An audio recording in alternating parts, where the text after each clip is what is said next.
हम बॉलीवुड में अक्सर सुनते रहते हैं कि इस फिल्म से फलां कलाकार या निर्देशक को बाहर कर दिया गया। ऐसा सच्चा प्यार कभी मरता नहीं की बात करने वाली दमदार एक्शन रिवेंज अमेरिकन यानी कि हॉलीवुड फिल्म द क्रो के साथ भी हो चुका है। 23 अगस्त को पूरे विश्व के सिनेमाघरों में प्रदर्शित होने जा रही इस फिल्म के निर्माण में 16 साल का वक्त लगा था। इस बीच फिल्म में 5 निर्देशक, कई लेखक व कई कलाकार बदल गए। रूपर्ट सैंडर्स द्वारा निर्देशित फिल्म द क्रो प्रेम, हानि और प्रतिशोध की एक रोमांचक कहानी है जो इस बात को रेखांकित करती है कि सच्चा प्यार कभी नहीं मरता।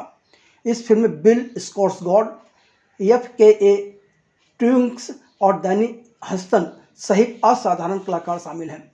द क्रो को फिल्म श्रृंखला का रिबूट, यह फ्रेंचाइजी की 5वीं फिल्म है जो जेम्स ओसबॉर्न की इसी नाम की 1989 की कॉमिक बुक श्रृंखला पर आधारित है। फिल्म में बिल स्कॉर्सगार्ड ने एरिक यानी कि द क्रो की भूमिका निभाई है जो एक हत्यारा है, संगीतकार जो अपनी मंगेतर की मौत का बदला लेने के लिए पुनर्जीवित हुआ है, जिसका किरदार FKA ट्विंक्स ने निभाया है। इस फिल्म को PVR आइनॉक्स पिक्चर्स 23 अगस्त को सिनेमाघरों में लेकर आ रहा है।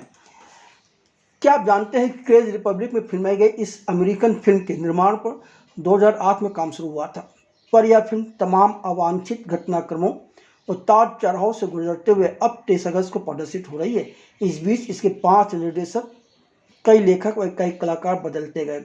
यहाँ तक कि 1994 में प्रदर्शित मूल फिल्म की शूटिंग के दौरान ब्रैंडन ली की मौत भी हो गई थी। आज हम इस वीडियो में इस फिल्म से जुड़े इसी तरह के कई रोचक तथ्य पर चर्चा करने जा रहे हैं। 80 के दशक में अमेरिका के लेखक जेम्स ओसबॉर्न के जीवन में दुखद घटना घटित हुई थी। जेम्स ओसबॉर्न अपनी प्रेमिका के साथ विवाह करने वाले थे।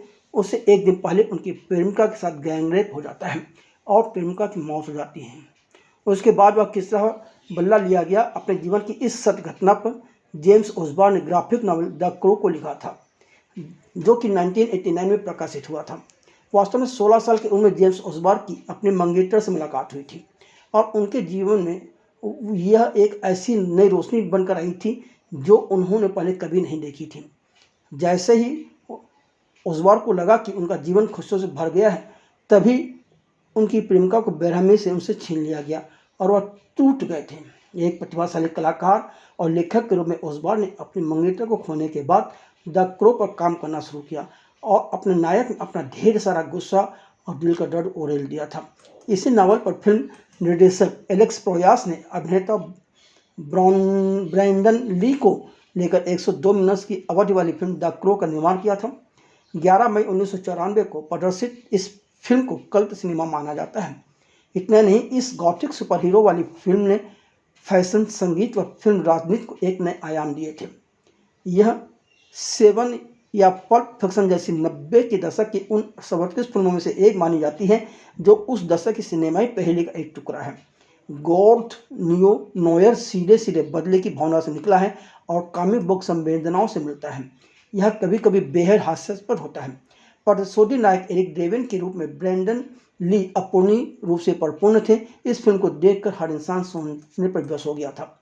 11 मई 1994 को प्रदर्शित फिल्म द क्रो के नायक ब्रैंडन ली ने समर्पित भाव से अपने किरदार को निभाया था। अपने पुनर्जन्म के दृश्य की शूटिंग के दौरान उन्होंने खुद को बर्फ के पानी में डुबा लिया था क्योंकि उन्हें लगा कि मृतकों में से वापस आने पर अत्यधिक ठंड महसूस होगी। अफसोस, फिल्म की शूटिंग दौरान मात्र 28 साल की उम्र में ब्रैंडन ली की मौत हो गई थी जो कि ब्रूस ली के बेटे थे। उसके बाद डबल का उपयोग कर उनके चेहरे पर CGI कर इस फिल्म को पूरा कर दर्शकों के सामने ले जाया गया था। अब उसके बाद फिर भी इस फ्रेंचाइजी में 3 अन्य फिल्में बनी जो कि मूल फिल्म से बहुत बदतर रहीं, जिन लोग याद भी नहीं करना चाहते। मगर दिसंबर 2008 में स्टीफन नॉरिंगटन ने कहा कि वह द क्रो को रिबूट लिखेंगे और निर्देशित करेंगे। उसके बाद इस फिल्म के साथ विभिन्न निर्देशकों, पत्रकार, लेखकों और विभिन्न विधों पर जुड़े कलाकारों का आना जाना जारी रहा। निर्देशक के रूप में नॉरिंगटन, जुआन कार्लोस फ्रेसनेल्लो, जेवियर गुतिरेज और कोरिन हार्डी का आना जाना जारी रहा, जबकि Bradley Cooper, Luke Evans, Jack Huston, Jason Momoa जैसे कलाकार भी आए और गए। अप्रैल 2022 में रूपर्ट सैंडर्स को निर्देशक तथा एरिक यानी कि कौवा के किरदार में बिल स्कॉर्सगार्ड को चुना गया। जुलाई 2022 में इस फिल्म का फिल्मांकन शुरू हुआ, जो मुनीख के पास प्राग और पेजिंग में हुआ था। लेकिन 2008 से 2022 के बीच जो घटनाक्रम तेजी से बदले थे, उन पर आज हम विस्तार से चर्चा करने जा रहे हैं। जब 14 दिसंबर 2008 को स्टीफन नॉरिंगटन ने घोषणा की कि वह द क्रो का रिबूट लिखने और निर्देशित करने जा रहे हैं, तब लोगों को उम्मीद नहीं थी कि इस फिल्म का इतना विरोध होगा। एलेक्स प्रोयोस ने इसका भी विरोध किया था। स्टीफन नॉरिंगटन ने 1994 में प्रदर्शित फिल्म का रूपांतरण अपने दृष्टिकोण के साथ करने का ऐलान किया था कि वह नई फिल्म यथार्थवादी, कठोर और रहस्यमय लगभग ब्रिटिश शैली की होगी, जबकि एलेक्स प्रोयास की फिल्म शानदार ढंग से गॉथिक और शैलीबद्ध थी।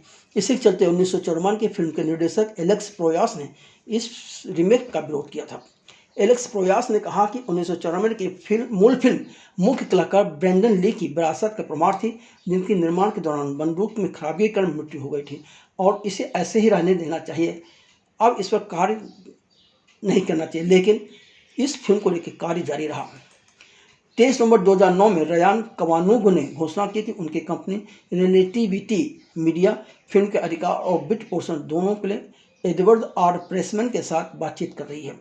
जुलाई 2010 में पटकथा को संशोधित करने के लिए ऑस्ट्रेलियाई संगीतकार निक केव को लाया गया। अक्टूबर 2010 में रिपोर्ट सामने आई कि अभिनेता मार्क वाहलबर्ग को मुख्य भूमिका की पेशकश की गई है। अचानक इस फिल्म से स्टीफन नॉरिंगटन अलग हो गए और 7 अप्रैल 2011 को जुआन कार्लोस फ्रेस्नाडिलो को फिल्म का निर्देशन बनाया गया, जिसे तब से रीमेक माना जाता है। रिलेटिविटी की तकरतुली को कार्यकारी निर्माता के रूप में काम करने के लिए चुना गया, जबकि जोश इब्नेज, जॉन कॉज और जीसस डे ला वेगा को सह निर्माता के रूप में इसमें काम करने के लिए लगाया गया। इस बीच मुख्य भूमिका निभाने के लिए ब्रैडली कूपर से बातचीत की गई। मजेदार बात यह है कि एफ जेवियर गुतरेज भी नॉरिंगटन की जगह लेने में विचार कर रहे थे। बहरहाल 20 अप्रैल 2011 को रिलेटिविटी के रयान कवानुगो और द वीन स्टीन कंपनी के बीच कानूनी लड़ाई के कारण फिल्म का निर्माण रोक दिया गया। जून 2011 के अंत में रिलेटिविटी ने अन्य मुकदमे की जारी रखने की अपनी योजना की घोषणा की और एलेक्स वत्से को टैग किया गया। अगस्त 2011 में करन कूपर की जगह पुनः वाल्डबर्ग को जोड़ने की खबर आई। उन दिनों यह अफवाह भी थी कि संभवतः चैनिंग टैटम या रयान गोसलिंग भी इस भूमिका में नजर आएंगे। साथ ही जेम्स मैकएवाई भी 22 अक्टूबर 2011 को इस फिल्म के साथ जुड़ना चाह रहे थे, पर अचानक फ्रेस्नाडिलो ने इस फिल्म को छोड़ दी। अंततः जनवरी 2012 में फिल्म के निर्माताओं एडवर्ड आर प्रेसमैन, रयान कवानुगो और जेफ मोस्टन एफ जेवियर गुतिरेज को फिल्म का निर्देशक बना दिया। फिल्म के लिए गुतिरेज का इरादा कॉमिक बुक का सीधा प्रस्थ दर प्रस्थ रूपांतरण करना था। तब जैसी विगतों को पटकथा लेखक के रूप में जोड़ा गया, जबकि डैन फराह, बॉब और हार्वे विंस्टीन और टूले के साथ कार्यकारी निर्माता के रूप में जुड़े। यह बात भी सामने आई कि फिल्म की नई टीम मानती है कि 21वीं सदी के लिए जेम्स ओसबॉर्न के ग्राफिक उपन्यास का पुनर्निवेश यानी कि रिबूट है। तब नावल के लेखक ओसबॉर्न ने अपनी संकट जाहिर करते हुए कहा कि उन्हें रीमेक फिल्म से बहुत ज़्यादा उम्मीदें नहीं हैं। ओसबॉर्न का मानना था कि $10 मिलियन के खर्च में 1994 में अभिनेता ब्रेंडन ली और निर्देशक एलेक्स प्रोयास ने जो फिल्म में जादू पैदा किया था, वो यह लोग $200 मिलियन खर्च कर भी नहीं पैदा कर सकते। खैर, फिर पटकथा लेखक क्लिफ डॉर्फमैन को फेज 1 पुनर्लेखन के लिए सूचीबद्ध किया गया। निर्देशक ने प्रोडक्शन डिजाइनर बो वेल्च, प्रभावविद कलाकार रिक वेकर, संगीतकार एथिकल रॉस और मेकअप डिजाइनर बिल से संपर्क किया और खबर आई थी कि एरिक का किरदार निभाने के लिए टॉम हिंडलेस्टन को से बातचीत की गई है, तो वहीं खबर यह भी थी कि हिंडलेस्टन ने फिल्म करने से मना कर दिया है। हालांकि एक सप्ताह बाद अलेक्जेंडर स्कॉर्सगार्ड से इस भूमिका के लिए बातचीत की गई, पर स्कॉर्सगार्ड ने भी इस फिल्म को करने से साफ साफ मना कर दिया था। 4 नवंबर 2013 को खबर छपी कि लूक इवांस को ड्रेवन के किरदार में चुना गया है। 3 जुलाई 2013 को फिल्म द क्रो के निर्माताओं ने नावल के लेखक जेम्स ओसबॉर्न को फिल्म के रचनात्मक सलाहकार के रूप में नामित किया। अक्टूबर 2015 में एक इंटरव्यू में जेम्स ओसबॉर्न ने स्वीकार किया कि रिबूट के बारे में उनके मन में क्या बदलाव आया है और मूल फिल्म के प्रति सम्मानजनक कराते हुए रिबूट को कॉमिक बुक का अधिक वफादार रूपांतरण बनाने के प्रयास किए जा रहे हैं। 21 नवंबर 2013 को खबर छपी कि नॉर्मन रीस जेम्स नामक चरित्र की भूमिका के लिए तैयार है और क्रिस्टन रीसवर्थ को सेली की भूमिका के लिए चुना गया है। इसे फिल्माने के लिए न्यू ऑरलियंस, लुसियाना और बाद में यूनाइटेड किंगडम में लोकेशन की तलाश भी की गई थी। 29 जुलाई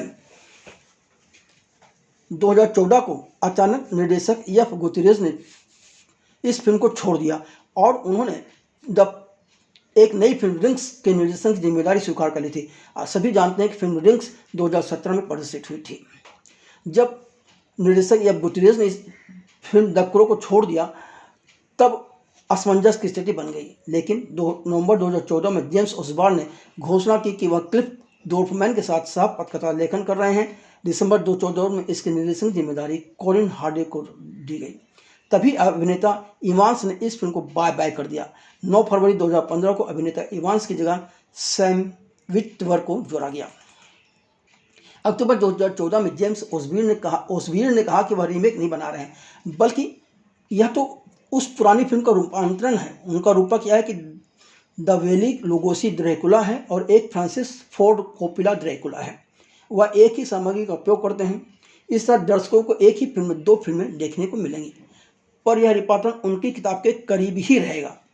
25 फरवरी 2015 को ड्रेवन के किरदार में अभिनेता जैक हस्टन तथा सेली के किरदार में जेसिका ब्राउन फाइंडले को चुना गया, लेकिन 20 मई 2015 के एक अखबार में छपा के सह कलाकार के तौर पर अभिनेत्री एंड्रिया राइस बोरो टॉम्बोलर से भी बात की जा रही है। 15 जून 2015 को वैरायटी मैगजीन ने छापा कि हस्टन ने फिल्म छोड़ दी और अब फॉरेस्टर विटेकंड से बात की जा रही है। 31 जुलाई 2015 को हॉलीवुड रिपोर्टर ने खबर छापी कि रिलेटिविटी मीडिया के दिवालियापन के चलते अब यह फिल्म हमेशा के लिए बंद कर दी गई है। लेकिन 10 अगस्त 2016 को जेसन मोमोआ ने अपने इंस्टाग्राम अकाउंट पर हार्डी के साथ अपनी तस्वीर पोस्ट की और तब 6 सितंबर 2016 को खबर आई कि इस फिल्म में मोमोआ की वापसी होने जा रही है। जनवरी 2017 में इस फिल्म की शूटिंग भी शुरू हो जाएगी। इसी बीच 17 नवंबर 2016 को फिल्म का नाम बदलकर द क्रो रीबॉर्न कर दिया गया। उसी वक्त हॉलीवुड रिपोर्टर ने बताया कि हाईलाइन फिल्म ग्रुप और इलेक्ट्रिक सैंडो ने रिलेटिविटी से फिल्म के वित्त पोषण, निर्माण और वितरण के सारे अधिकार हासिल कर लिए हैं, लेकिन मोमोआ और हार्डी दोनों को इस फिल्म से अलग करने की बात हो रही है। 1 सितंबर 2017 को यह भी घोषणा की गई कि सोनी पिक्चर्स इस फिल्म का वितरण करेगा, जबकि और इस फिल्म को 11 अक्टूबर 2019 को प्रदर्शित की योजना बनी थी, लेकिन बुडापेस्ट में फिल्म की शूटिंग शुरू हो उससे पहले ही 31 मई 2018 को फिल्म के निर्देशक हार्डी और अभिनेत्री मोमोआ के फिल्म से अलग होने की खबर आ गई। निर्देशक हार्डी ने सोशल मीडिया पर दुखी मन से लिखा कि डेविस फिल्म के सैमुअल हदीदा के साथ रचनात्मक मतभेद के चलते दुखी मन से उन्होंने यह फिल्म छोड़ दी। नवंबर 2019 में 1994 में प्रदर्शित मूल फिल्म के निर्देशक एलेक्स प्रोयास ने इस बात पर दुख जताया कि फिल्म के निर्माण में आ रही अड़चनों के लिए उन्हें दोषी ठहराया जा रहा है। प्रोयास की राय में हालीवुड जो बनाना चाहता है वह बनाएगा, वह उनकी बात नहीं सुनेगा। प्रोयास का मानना था कि अभिनेता ब्रेंडन ली ने वह फिल्म बनाई थी, उन्होंने ही उस किरदार को उगारा था। वह किरदार किसी कॉमिक बुक से नहीं लिया गया था। वह ब्रेंडन था और ब्रेंडन ली उस फिल्म को बनाते हुए मर गए। उन्होंने एक फिल्म बनाने के लिए सबसे ज़्यादा खराब कीमत चुकाई जो कोई दूसरा नहीं चुका सकता है, इसलिए यह फिल्म उनकी विरासत है। अगर ब्रेंडन ली जिंदा रहते तो इस फिल्म के बाद सुपर स्टार बन गए होते। प्रोयास ने दावा किया कि उन्होंने इस फिल्म को ब्रेंडन के लिए ही पूरा किया था, लेकिन उस वक्त एलेक्स प्रोयास की बात किसी ने नहीं सुनी। सब अपने आप में मगन रहे और निर्माताओं ने इस फिल्म को बनाने के लिए कमर कस ली। जनवरी 2020 में एक बार फिर इस फिल्म पर काम शुरू किया गया। 8 मार्च 2022 को खबर आई कि रूपर्ट सैंडर्स को निर्देशक के तौर पर और जैक बैलिन को लेखक के तौर पर चुना गया है, जबकि एडवर्ड आर प्रेसमैन और मैल्कम ग्रे सह निर्माता बने। 1 अप्रैल 2022 को हॉलीवुड रिपोर्टर ने घोषणा की थी कि फिल्म में बिल स्कॉर्सगार्ड मुख्य भूमिका में होंगे। एरिक मंगेटर के किरदार में FKA टिंग्स को जोड़ा गया, जबकि विक्टर हदीदा, मॉली हैसेल और जॉन जेनक्स निर्माता के रूप में शामिल हुए। रूपर्ट सैंडर्स ने फिल्म बनाते समय दुख और नैतिकता के विषय पर ध्यान केंद्रित किया। वह एक डार्क रोमांस बनाना चाहते थे। उन्होंने फिल्म के स्वर को द क्योर के एक गीत के समान बताया और ब्रेंडली के निधन का सम्मान करने के लिए स्क्रिप्ट लिखी, जिसमें स्कॉट गॉर्ड के संस्करण को उत्तराधिकारी बताया गया। फिल्मांकन से पहले टिम्स और स्कॉट्स गॉर्ड ने एक साथ कभी अभिनय नहीं किया, लेकिन प्राग में फिल्मांकन के दौरान सेट पर रात भोज में एक साथ भाग लिया, क्योंकि सैंडर्स को उनकी अभिनय क्षमताओं पर भरोसा था। फिल्म की शूटिंग 13 जुलाई 2022 को प्राग चेक गणराज्य में शुरू हुई थी। तब यह गलत प्रचारित किया गया था कि यह 6 एपिसोड की सीरीज होगी, जबकि यह फिल्म थी। 16 सितंबर 2022 को फिल्म का निर्माण पूरा हो गया, मतलब शूटिंग पूरी हो गई। इस फिल्म का पोस्ट प्रोडक्शन का काम सितंबर 2022 में जर्मनी के पेंजिंग स्टूडियो में शुरू हुआ, जबकि डिजिटल एसेट निर्माण और VFX का काम बवेरिया जर्मनी में हुआ। यह फिल्म स्टूडियो में शूट होने वाली पहली प्रमुख अंतर्राष्ट्रीय प्रोडक्शन है। अप्रैल 2024 में लेखन का श्रेय जैच बाइलिन और विलियम स्नाइडर को दिया गया। अतिरिक्त साहित्यिक सामग्री का श्रेय एरोन रॉबिन के साथ साथ डेविड जे शॉ और जॉन शर्ली को दिया गया, जो मूल फिल्म के पटकथा लेखक थे। अब यह फिल्म 23 अगस्त को प्रदर्शित हो रही है, मगर इस फिल्म का सीक्वल बनने की भी चर्चाएं हैं। इस फिल्म के अभिनेता बिल स्कॉट्सगॉर्ड के अनुसार सीक्वल की संभावना के लिए ही फिल्म के मूल अंत को फिल्म के निर्माताओं ने बदला है। 23 अगस्त को प्रदर्शित होने वाली फिल्म द क्रो को एरिक और सेली की मनोरंजक कथा उजागर करता है, जिसमें एक व्यक्ति अपने प्यार को छुड़ाने उठाए जाने वाले चरम उपायों पर प्रकाश डालता है। कहानी स्टार क्रॉस प्रेमियों एरिक और सेली पर केंद्रित है, जिनका जीवन शैली के अंधेरे अतीत की भयावह छाया शक्तियों का रूप से बाधित होता है, जिससे उनकी असामयिक मृत्यु हो जाती है। हालांकि घटनाओं के एक मोड़ में एरिक पुनर्जीवित हो जाता है और एक मिशन पर जाने वाला व्यक्ति बन जाता है। उसका एक ही अटल उद्देश्य है, उन लोगों से बदला लेना जिन्होंने उनके साथ अन्याय किया। न्याय की अदम इच्छा से प्रेरित होकर एरिक अपने दुश्मनों का सामना करने और उन्हें नष्ट करने के लिए एक नई खोज पर निकल पड़ता है और उस रास्ते में अपने राक्षसों से लड़ता है। द क्रो को रोमांचक तरह रोमांस और प्रतिशोध की गहन तीव्रता को उजागर करती है। यह प्रेम के गहरे पहलुओं का स्पष्ट रूप से पता लगाती है, विश्वासघात और हानि से उत्पन्न होने वाली कच्ची और अक्सर परेशान करने वाली भावनाओं को भी पकड़ती है। अपने अथक एक्शन और मनमोहक रोमांस के साथ यह फिल्म दर्शकों को अपनी सीटों से बांध कर रखते हुए उन्हें एक ऐसी दुनिया में ले जाएगी जहां जुनून और प्रतिशोध एक मंत्रमुग्ध कर देने वाली और रहस्यमय यात्रा का हिस्सा बनाएगी।